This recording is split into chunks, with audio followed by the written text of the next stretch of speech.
Welcome everyone online. This is the beginning of the Police and Fire Workshop for the Palatka retirees. I wanted to welcome you. Currently, we only have the one item for agenda is we're discussing the fixing the multiplier to make it static rather than have it fluctuating. We have Patrick Donlin online with us. I've got your handouts from the previous meetings, Patrick, if anyone is interested in helping themselves to that.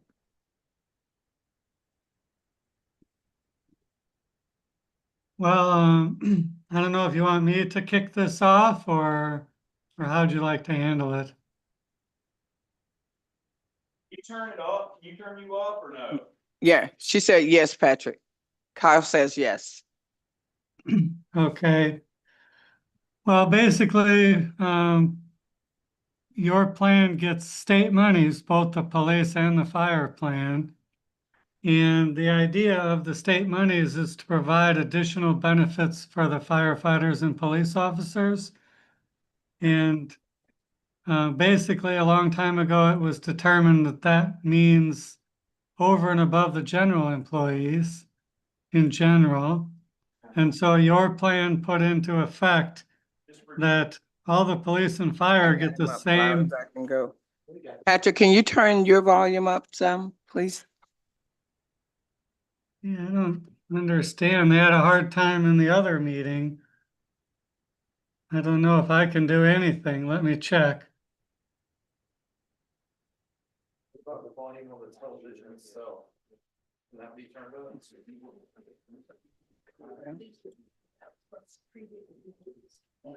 Sorry.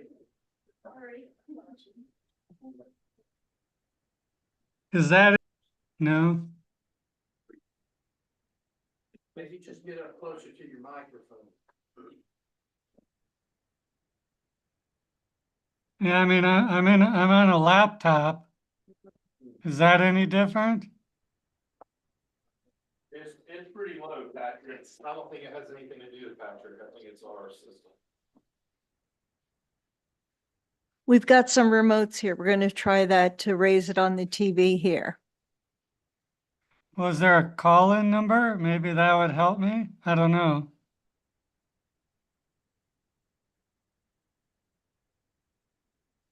You turn it up.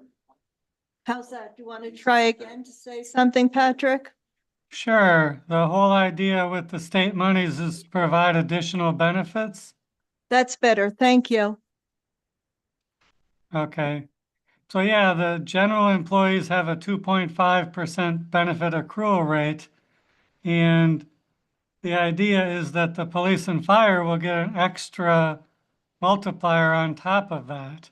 And what we do is we accumulate the state monies and we say, how much can that provide to the police officers and firefighters, both the active employees and the retirees? And so we do that calculation every year, and it goes up or down based mainly on how well the investments do in the plan, because we're accumulating those state monies with earnings. So if the earnings are high, then we have more accumulated state monies to work with. If the earnings are low, we have less accumulated state monies to work with. And so I think, you know, you're the only plan in the state that I know of that has this arrangement. And so, you know, we're proposing, you know, that the unions negotiate with the city and go to just a fixed multiplier for the actives and the retirees. That's the way most plans work. If you retire and the multiplier is 3.2%, and you get your benefit, you know, of $1,000 a month, that benefit stays constant unless there's cost of living adjustments. And so, I mean, that was a really quick version of the events, but I'd be happy to answer questions, or I don't know how much detail you guys want to go into.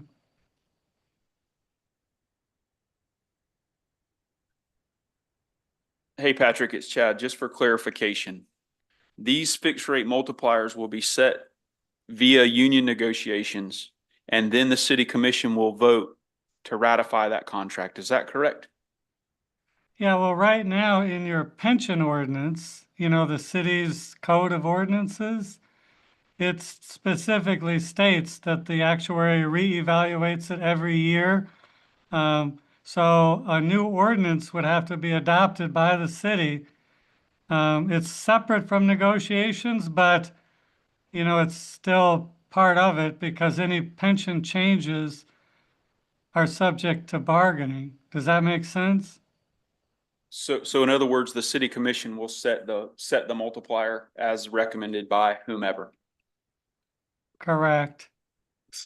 So And then it would I- stay fixed, and then the only time it would be changed is if, some ordinance were adopted in the future to change it, but generally retirees' benefits aren't changed, only actives. Like if 10 years from now, the union and the city agree that for active firefighters and police officers, we're going to change the multiplier, that happens, but generally not for the retirees.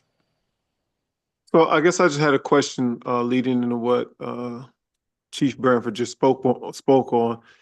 And as far as the union is concerned, does it have to go through the union negotiations or a union vote? Because I think the last meeting we talked about presenting it to the union and allowing the union members to vote, and it moves from the vote opposed to the negotiation portion. Because are we providing it an opportunity for, when we speak on negotiations basically states that they're can negotiate the fixed number that they're looking at. So I think the term, we need to clear up, or we need to clarify if that is actually the case where they can negotiate the rate.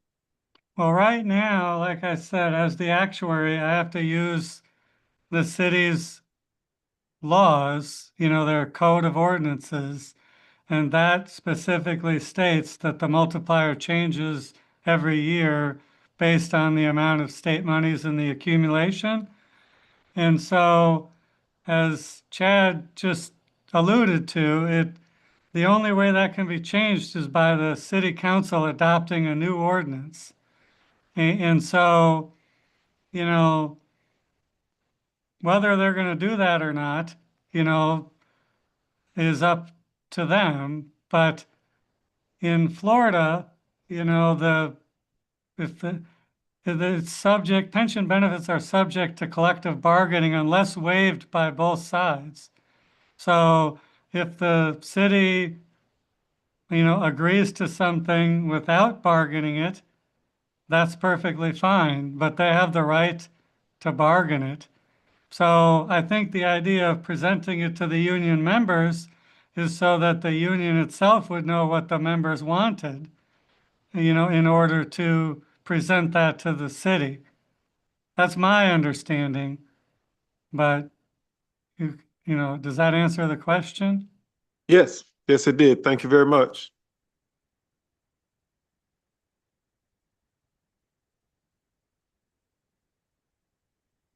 And, as far as, we're calculating the new benefit for each person right now. We'll have that done this week because, for both the police and the fire, the benefits are going to go up as of October 1, 2025. They just recently went down and now they're going to go back up, not all the way to the amount they were before, but to a different amount. And then, yeah, I guess I just wanted you guys to be aware of that. Thank you, Patrick. That's helpful. Does anyone have any questions for Patrick, or what are your feelings about encouraging the union to accept a fixed multiplier rather than the fluctuating one? Oh, I know the other thing I was going to say is that, in the previous meeting, the investment consultant stated that, we're probably going to get about our expected return for the current fiscal year from October 1, 24 through 9/30/2025. And so based on that, my guess is that the multiplier would stay about the same next year as it is going to change to October 1, 2025.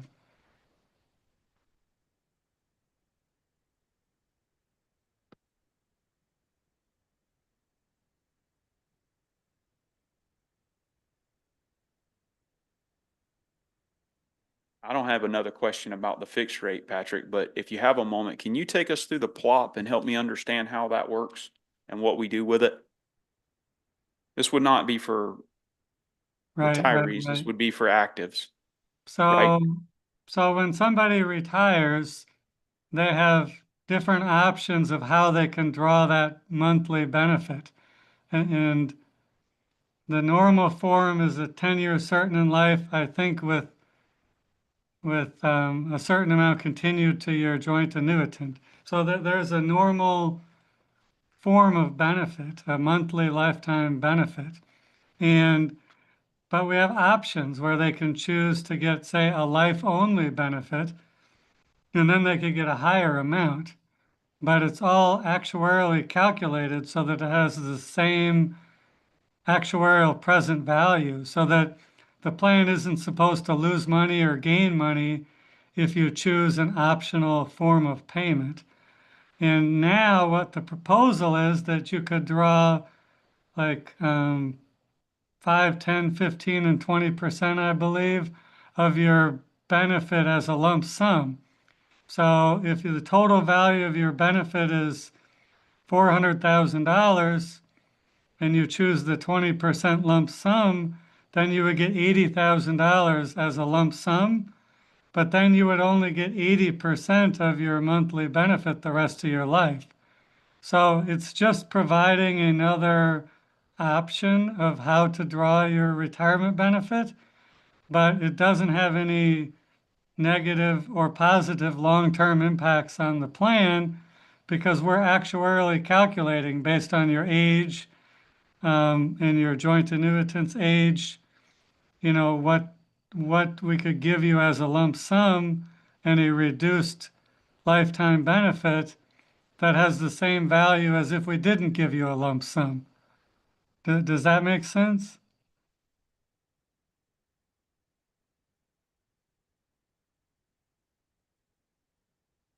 It makes sense to me, Patrick. The other question I had is that would be based on your average final compensation and then all the life expectancy things, correct? Yeah, I mean, the first step is we calculate, this new multiplier. Let's say for fire right now, after 10/1/25, it's going to be 3.22%. We would calculate your average final compensation, multiply it by your years of service, multiply it by 3.22%, and get your base monthly lifetime retirement benefit. So if that, in my example, is, well, let's say it's $4,000 a month. And, that might have a value in today's dollars of $500,000, the total value of that $4,000 a month payable for your lifetime. Well, the option then would be we could give you $80,000 right now as a lump sum, but then you would only get $3,200 a month for the rest of your life, rather than the $4,000 that you would have gotten had you not chosen that partial lump sum option.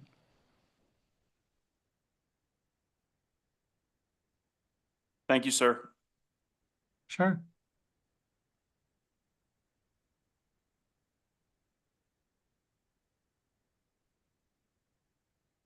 My question is, do retirees attend the union meeting or is it just active union members? Yes. Only active members. Are you getting a sense from them, or has this been discussed at all to fix the multiplier for retirees during the union meeting?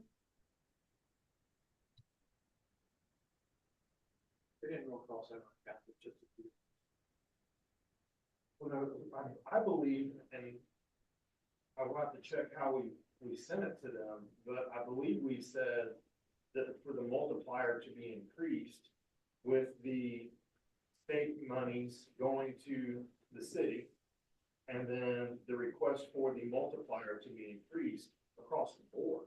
Because Okay. the idea here isn't just to take care of future retirees, it's to lock things in for the current retirees as well as the future retirees as things move forward. Okay. Okay, thank you. I appreciate the update. Yes. What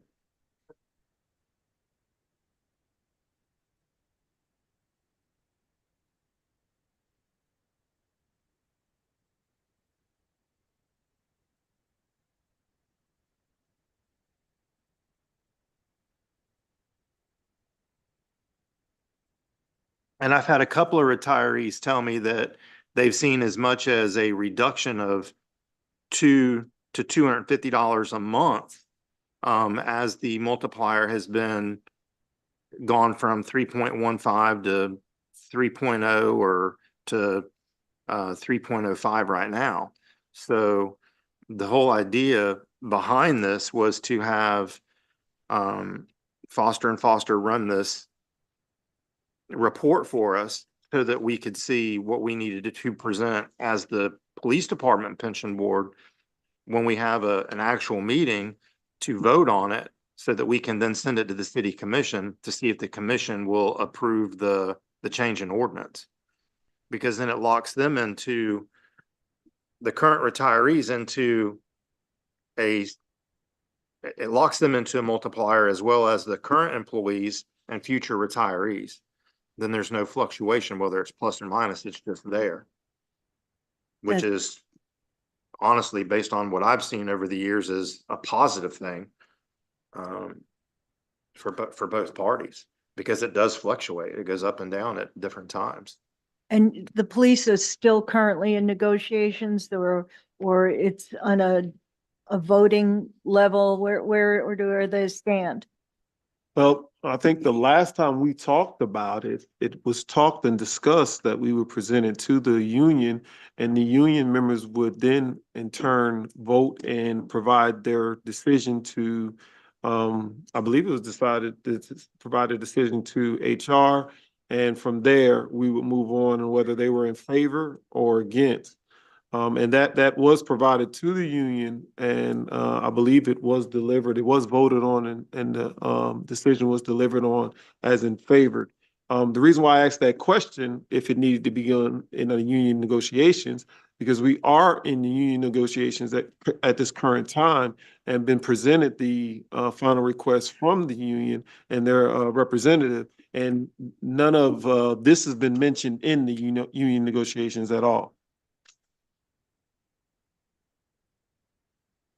So it needs to be part of the new negotiations, or I'm trying to, it's just done. You've put it forward and they have agreed to it, or they haven't agreed? They have. That's what I just spoke on just previously. We put it forward to them. They have agreed to it. They put it to a vote of their body, and they have agreed to it. And again, neither in any of the discussions as far as negotiations has it come up as part of the negotiations between the union and the city. I see. Thank you. Chief, you can correct me if I'm wrong. They can hold silent. You can propose anything you want. They can hold silent and then it would just take effect. Correct.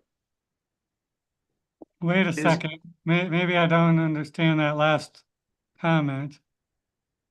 What do you mean, if you hold silent, it goes into effect? So the union has the right to negotiate or bargain impacts in wage and hour. If the city were to propose a fixed rate multiplier and the union stayed silent, it would just take effect, no different than any other rule change. Oh, I thought you were talking the other way, that if the union proposed something and the city stayed Negative. silent. Okay, No, I city is agree with unable to that. stay silent. So if all this passes, then what we need is an ordinance change to present to the city commission to have them vote on that. That's correct.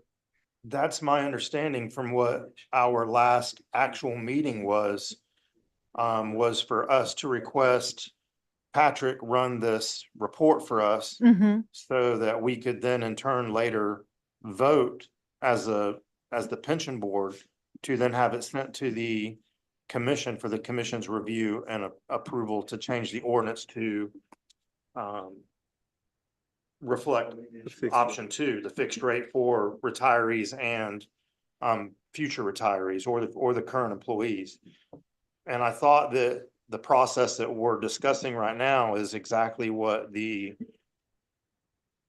our attorney that represents the pension board, told us that that's how it would have to go. Okay, so when we convene at 1:30, we can add that as the other item to present it to the attorney that the union is in agreement, the union members would like this to go through so she can draft an ordinance to present to city council. Does that sound good? Sounds appropriate to me or the right way to me, but I believe we're gonna have to vote on that. I wish the attorney was on with us here. But Well, we she'll can't- be in at the 1:30 yeah. meeting. I mean, this is a workshop, so we're just discussing things. Absolutely. But that sounds appropriate. Very good. Thank you. So for police, I did this study to do 3.2%. Is that what the police decided was okay then? That's what was requested. Yes, sir. I believe that's what we requested. Okay, well then, yeah, we have the study done, so it could go forward, with an ordinance to the city. Then I will add that as an additional item on the next agenda. Thank you, Patrick. But now how about the firefighters, since they're in the room and we already had the meeting for them? Yeah, so We're currently in negotiations now. There's a proposal of a 3.27 fixed rate multiplier. Okay, That contract will hopefully go before the commission next month for ratification, and that will determine where we go from there. okay. Sounds good, thank you.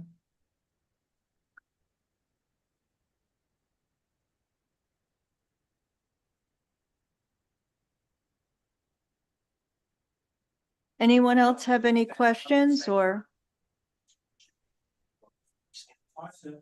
Oh, it depends. It depends on when each item gets put on the agenda. So depending on when it's resolved between whether or not the fire department's negotiations and when our ordinance is completed and ready to go before the commission, it would depend on which meeting it came before them. So it could go as two separate items at the same meeting, or it can go as two separate items at different meetings.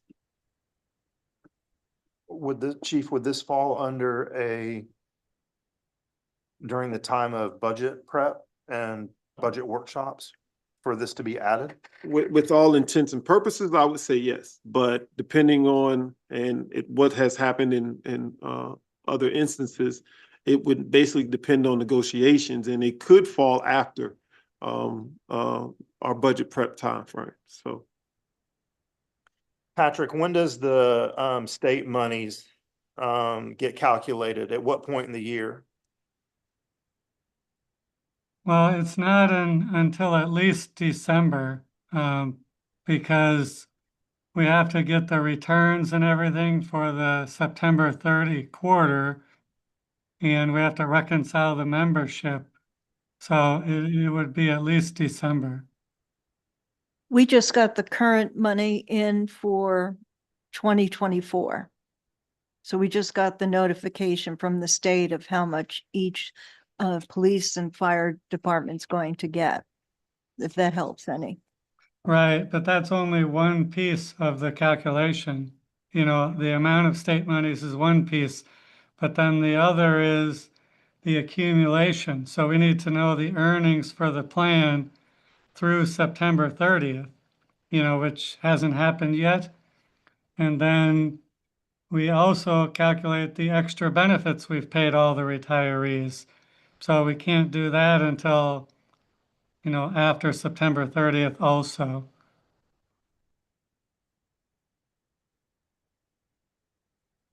So do we need to wait until December to be able to present this to the commission?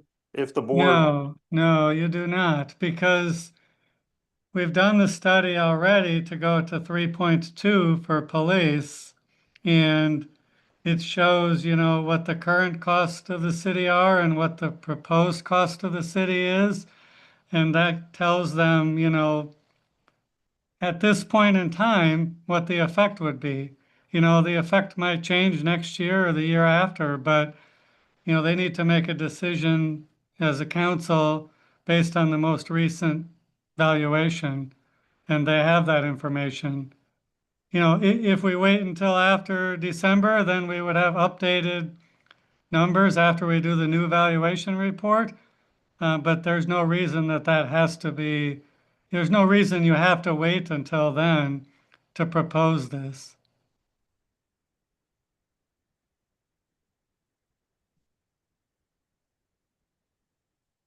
and the report that you gave us, the state monies are calculated within this specific report, just as a screenshot, I guess you could say? I don't know if I understand the question. So in the report that you gave us for scenario 2, or 1 and 2, does it include what the state funding was or the monies that came into the state for the plan? Let me just find what you're looking at real quick. May I ask a quick question? Patrick, did you provide them with that history like you did for us over the years? So we have a 22-year history essentially of what the multiplier's done. Right? And we based our average on that averaging of 20 plus years. So we didn't take the highest of the high or the lowest of the low. We averaged it out. That's where we came to that fixed rate number. Oh, but I provided that, like a 6-page document that explained the scenarios. I believe that's what you're talking about. And so, that was updated through the 2023. And then, based on the new valuation done as of October 1, 2024, the multiplier was rising to 0.63 or 3.13. And like I said, and then I did the study to show you, well, what if we go to 3.20 instead of 3.13? So the city can see the effect that would have. And like I said earlier, my guess is that when we do the 10/1/2025 valuation, the state monies are going to stay about the same. So in your case, it would be about 3.13. There would be very little change in that.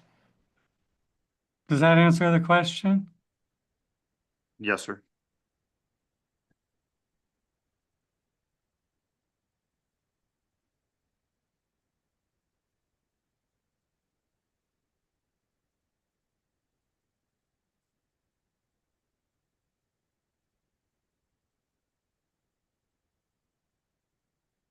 And so Patrick, can you clarify something for me? When the state monies go up, does that drive the multiplier up? Not very much, because the calculation accumulates all of the state monies that we've ever gotten with earnings, because they've been in the plan, right? And they're earning money. And so it helps, that the state money went up, but well, let me pull up the calculation real quick.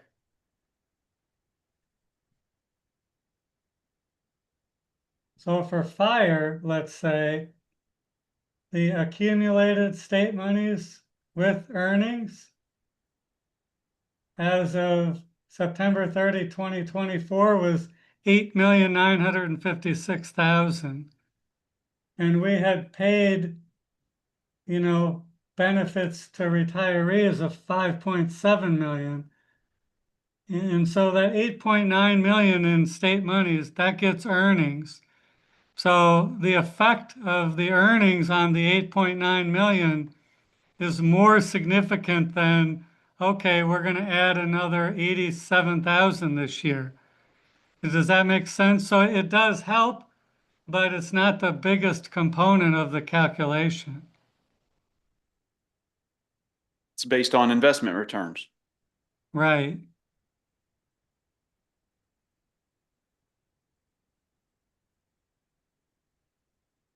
But Patrick, just to make sure that I'm correct and so that the retirees that are here and that are online understand, we're looking at going at the possibility of going to this fixed rate, which will increase the rate in which we have that's the variable right now.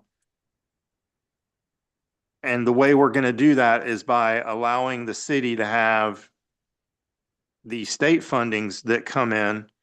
And if it's in excess of what it would be, to anything in excess of what it would take to keep the multiplier where it is, they can use for basically the general fund. But then if the state monies are low the following year, or if there's any fluctuation that would be a negative impact to the city, then the city would have to pick up the difference. Yes, that's exactly correct. I mean, right now, yeah, right now we do evaluation every year and we say, here's the total required contributions that are supposed to go into the plan, right? And they would be able to offset that required contribution with the state monies, which is what they're doing now. It's just that we used excess or shortfall accumulated state monies to change the multiplier. Now it wouldn't change the multiplier. It would just affect the city's bottom line cost. Like you said, if the state monies go up, that helps bring down the city's requirement. If the state monies go down, that brings up the city's requirement. So yes, they would be, in good years, that would help them. In bad years, it would hurt them. But it would no longer affect the retirees or the active firefighters or police officers. That's correct. And based on prior meetings, when we've had discussion on on this particular topic, it's your experience that a lot of municipalities have adopted an ordinance for a fixed multiplier. Is that correct? Correct. I mean, I think, I'm pretty darn sure that of my 85 or so plans, you're the only two that have this arrangement. Everybody else, when the retirees retire, their benefit is fixed. Unless the plan has an automatic cost of living adjustment, in the plan, then their benefits go up each year. But none of my plans, the benefit goes down for the retirees, on a regular basis. And my office has 66 plus plans, and they're all fixed multiplier except for Palatka. For the retirees and the current Correct, future retirees. correct. Okay. Does that make sense to you guys in the audience?